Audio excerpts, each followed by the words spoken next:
When I was the co-manager of a shoe store, one of my jobs was firing people, but I was really bad at it because there was this one guy who would not leave. Like, he just refused to be fired.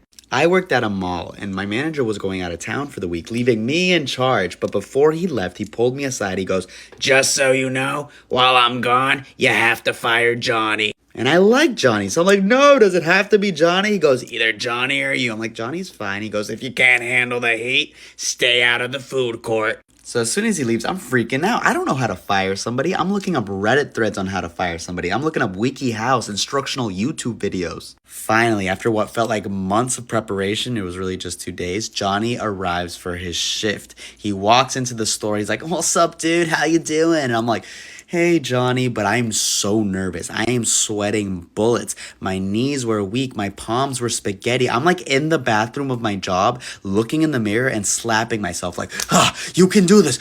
Look at me. Look at me. I am the manager now." And finally, at the end of his shift, I pull Johnny aside. I'm like, "Hey, man, this isn't personal, but your performance isn't matching our expectations, so we have to let you go." He was like, "Oh, man, I totally understand, dude." And we shook hands and we walked away. And I'm like, that went so well. Very next day, in the middle of my shift, Johnny walks in. I'm like, "Johnny, what are you doing here, man?" He's like, "I'm here to work, dude." I'm like, "But you were let go yesterday." He's like, "Oh, yeah, well, I was in the area and like, I'm already here, dude." And at that moment, like a flurry of customers walked in. So we were short staffed. So I was like, "Okay, just clock in just this once."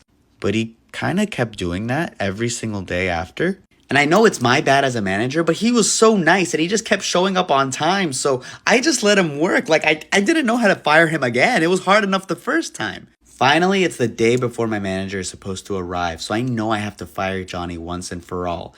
But then I look at the door and in walks in the district manager. And I panic. I'm like, "Oh my God, what's happening?" And the district manager informs me that my manager was let go.